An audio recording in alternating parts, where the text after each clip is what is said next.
Hey everyone, and welcome! Today we're tackling a fun little problem called delete characters to make fancy string. It sounds a bit strange, but the logic is pretty straightforward once you see it. Let's break it down together. So what on earth is a fancy string? The rule is super simple. You just can't have the same character show up 3 or more times in a row. 2 in a row like in aaabaaa is perfectly fine. But 3 in a row like the leetcode part is not allowed. That's the only rule we need to worry about. Our job is to take any given string and make it fancy by deleting characters. The problem says we need to delete the minimum number of characters, which sounds complicated, but it's actually not.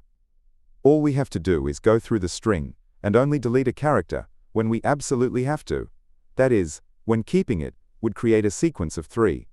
This simple greedy approach automatically gives us the minimum deletions. Let's walk through an example. Imagine we have the string Leetcode. We'll build our new fancy string 1 character at a time. L is fine. Add an E. Also fine. Add a second E. Still good. Our result is Lee. But now we hit a third E. If we add this, we'll have EEE, which is not fancy. So we have to skip it. After that, T, C, O, D, E are all fine to add, because they don't create a sequence of 3. And we end up with Leetcode. Okay, now for a slightly more interesting case, the string aaabaaa.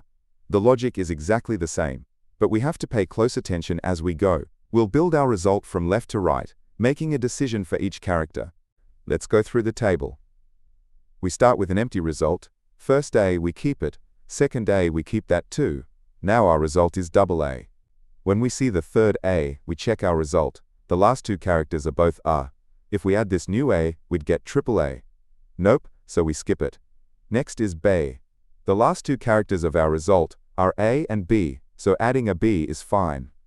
We continue this process, and as you can see, we end up skipping the last A for the same reason. Our final correct answer is aaabaaa. The first and most direct approach is exactly what we just did in the walkthrough. We'll create a new, empty list, or builder. Then we'll loop through the original string, character by character, and decide if we should add it to our new result, based on that one simple rule. The check is always the same.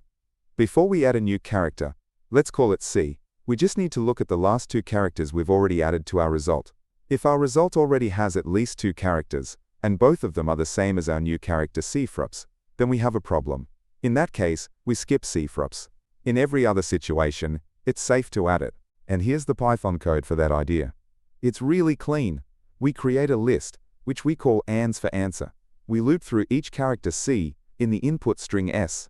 That if statement is the heart of our logic. It checks if the length of our answer list is 2 or more, and if the last 2 items are both equal to the current character C. If so, continue just skips to the next loop iteration. Otherwise, we append the character. Finally, we join the list of characters back into a single string. Okay, now for a slightly more advanced sounding method, the in-place 2-pointer approach. The logic is identical, but the goal is to use less memory. Instead of building a whole new string, we'll try to modify the original one.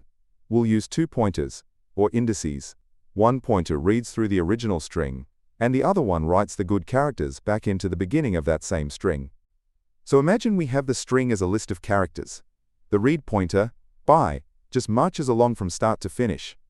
The write pointer, jai, starts at the beginning and only moves forward when we decide to keep a character. We take the character at I, and if it's valid, we copy it to the position j, and then advance j. This way, the beginning of the list, from the start up to j, always contains our valid fancy string. Here's the code for the 2-pointer approach. In Python, we first have to convert the string to a list, because strings themselves can't be changed. Our write pointer j starts at 0. We loop through the list with our read pointer ice.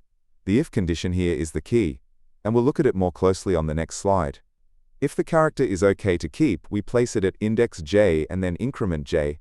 At the very end, we join the characters in the list from the beginning up to index j. Then, this if statement is just a clever way of saying the same thing as before. It asks, is it safe to keep the character at index I? And it's safe if any of these things are true. First, if our write pointer j is less than 2, it means our result has fewer than 2 characters, so there's no way to make a run of 3. Or, if the current character at I is different from the last character we wrote, which is at j-1. Or if it's different from the character before that, at j-2. If any of these are true, it's not a consecutive repeat, so we're good to go. How do these approaches stack up? In terms of speed, they're identical.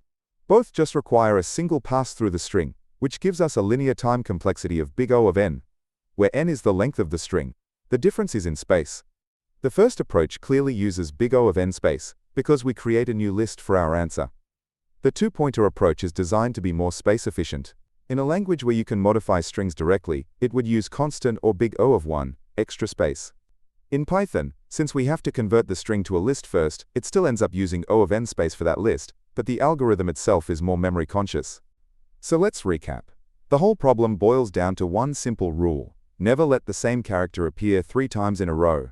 You can solve this by either building a brand new string, which is super intuitive, or by using a clever two-pointer technique to modify the string in place, which is a great pattern to know for saving memory. At the end of the day, both methods are just different ways of applying that same core logic. Hope that breakdown made sense. If it helped you understand the problem better, I'd really appreciate a like, a subscribe, or a comment if you have any questions. And hey, if you're feeling extra generous, there's always the Boba Fund. Keep practicing, keep coding, and I'll see you in the next one.